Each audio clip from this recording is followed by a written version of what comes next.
ये सारे शब्द इतने ज़रूरी हैं कि चाहे आप बेसिक लेवल की अंग्रेजी बोलना चाहें या फ्लुएंसी के साथ एडवांस लेवल की अंग्रेजी बोलना चाहें, ये शब्द जो हैं आपको मिलने ही वाले हैं। तो क्यों ना इन शब्दों को समझ लें। चलिए क्लास को शुरू करते हैं। आप देख रहे हैं संरीत इंग्लिश अकेडमी।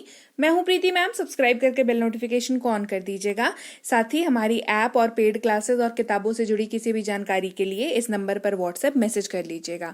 क्लास को चलिए एस इसको इज पढ़ते हैं। देखिए ज के ऊपर जो है वो नुक्ता लगा हुआ है, यानी कि ये बिंदु लगा हुआ है। तो जब ये लग जाता है तो इसका उच्चारण ज होता है, ना कि ज होता है। ठीक है, तो उच्चारण पे विशेष ध्यान रखेंगे। इज इसको पढ़ते हैं, इसका मतलब होता है। तो इसका मतलब हम ये समझ लें कि किसी भी वाक्य के अंतिम में अगर है लिखा हुआ है तो वहां पर इसका इस्तेमाल करेंगे। समझ सकते हैं, कुछ प्रॉब्लम नहीं है समझने में, लेकिन एक बात का ख्याल रखेंगे ये कि अगर उस वाक्य का सब्जेक्ट जो है, यानी कि उस वाक्य की शुरुआत जो है वो ही, शी, इट या किसी भी नाम से अगर हो रही है तो आप 100% श्योर हो जाइए कि उस वाक्य में इज का इस्तेमाल ही होना है।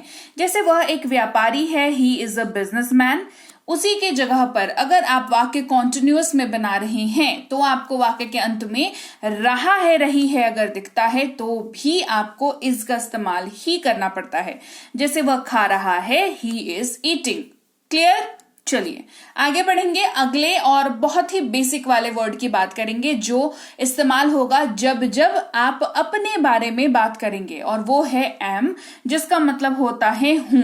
और इसका इस्तेमाल सिर्फ और सिर्फ आई के साथ होता है, क्योंकि आप कहते हैं मैं हूं तो आई एम। अपने बारे में बात करते हैं, आई का इस्तेमाल करते हैं, और आई के साथ हमेशा हमेशा हमेशा एम का इस्तेमाल ही किया जाता है। मैं एक शिक्षक हूं, आई एम अ टीचर। मैं एक शिक्षक हूं, आई एम अ टीचर। वहीं पर अगर वाक्य के अंत में रहा हूं या रही हूं का इस्तेमाल भी हो रहा है तो भी तो अपने बारे में बात कर रहे हैं ना। अगर लड़का है तो रहा हूं बोल रहा है, लड़की है तो रही हूं बोल रही है ना। तो भी आप एम का इस्तेमाल करेंगे। मैं पढ़ रहा हूं, आई एम स्टडिंग। मैं पढ़ रही हूं, आई एम स्टडिंग। दोनों ही सूरतों में सेम जाएगा क्योंकि ये कॉन्टिन्यूअस वाला वाक्य है।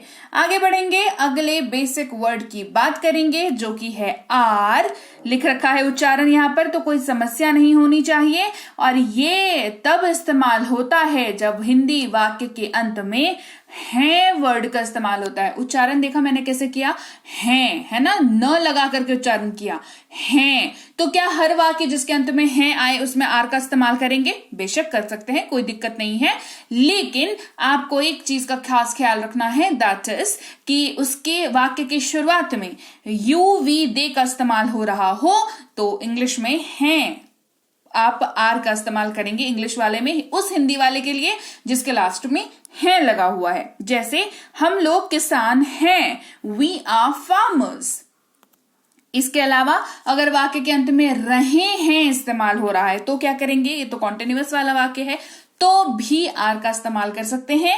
हम लोग पढ़ाई कर रहे हैं, वी आर स्टडिंग। यू और दे के लिए भी इस्तेमाल होगा। जैसे वे लोग पढ़ाई कर रहे हैं, दे आर स्टडिंग। आप पढ़ाई कर रहे हैं, यू आर स्टडिंग। क्लियर? आगे बात समझ। अब इसके अलावा आर का इस्तेमाल कहां पर होता है? एक और जगह है जहां पर आर का इस्तेमाल होता है, लेकिन ये एक ही केस बनता है कि जब आपका सब्जेक्ट जो है वाक्य का वो यू है, YOU। ये अगर सब्जेक्ट है और आप बहुत ही फ्रेंडली कॉर्डियल रिलेशनशिप है आपका उनके साथ, और आप इस तरीके से बात करते हो कि तुम कहां पर हो, है ना, या फिर तुम क्या कर रहे हो का इस्तेमाल अगर आप वाक्य के अंत में करते हैं तो भी आप आर का इस्तेमाल ही करते हैं। जैसे तुम एक चित्रकार हो, यू आर पेंटर। तुम जा रहे हो, you are going. Clear? Continuous वाला बता दिया। आगे बढ़ेंगे, बात करेंगे अगले शब्द की। अभी हमने बात करी जितने भी शब्दों की, तो वो सारे के सारे प्रेजेंट में और प्रेजेंट के कॉन्टिन्यूअस वाले फॉर्म में यूज हो रहे थे।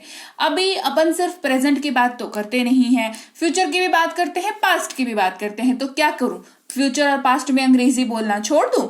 जी नहीं, आप इस्तेमाल करिए इस शब्द का जो कि है विल।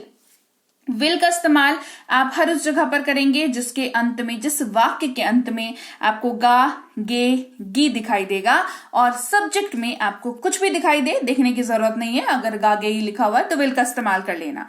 जैसे वह पढ़ाई करेगा, ही विल स्टडी। वह पढ़ाई कर रहा होगा तो he will be studying. Clear? अब पास्ट की बात करते हैं, फ्यूचर की बात कर ली, प्रेजेंट की बात कर ली, पास्ट की बातें भी तो करनी चाहिए, है ना। तो वॉज, यहां पर एस के वजह से इस जेड के नीचे बिंदु लगा हुआ है और ये वॉज का साउंड निकालता है। वॉस नहीं पढ़ेंगे इसको, वॉज पढ़ेंगे।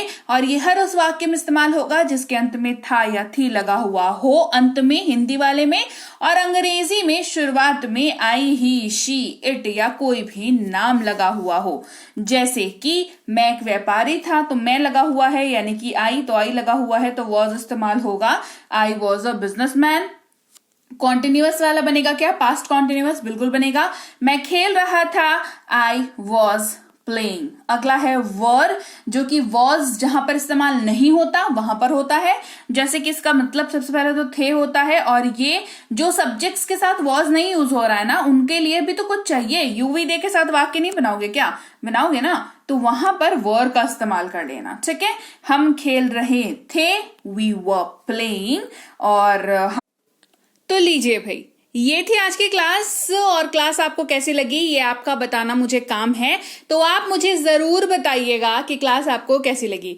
बढ़िया लगी है कमेंट सेक्शन में बताइए, क्लास को लाइक कर दीजिए, शेयर कर लीजिए। आप देख रहे हैं संरीति इंग्लिश अकेडमी, सब्सक्राइब करके बेल नोटिफिकेशन को ऑन कर लीजिए।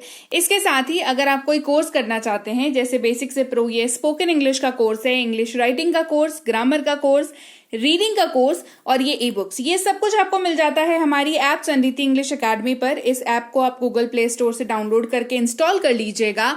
यहाँ पर आपको फ्री और पेड दोनों तरह की क्लासेस मिल जाती हैं। साथ ही ऐप से संबंधित और अधिक जानकारी के लिए इस नंबर पर संपर्क कर लीजिएगा। हमारी ई बुक्स जो है इस वेबसाइट पर भी अवेलेबल हैं। ई बुक का मतलब होता है पीडीएफ वाली किताबें, तो आपको इनको जो है डाउनलोड करना जरूरी है। इसके अलावा हमारा व्हाट्सएप का ग्रुप, हमारा टेलीग्राम का चैनल जरूर ज्वाइन करके रख लीजिएगा। रोज जो क्लास आएगी आपको सीधे आपके मोबाइल पर मिल जाएगी और आप आसानी से क्लासेस को अटेंड कर पाएंगे। और इसके साथ ही मैं आपसे मिलूंगी आपकी अगली क्लास में, यानी कि कल। Till then, thank you so much for watching. Stay tune to Sanriti English academy.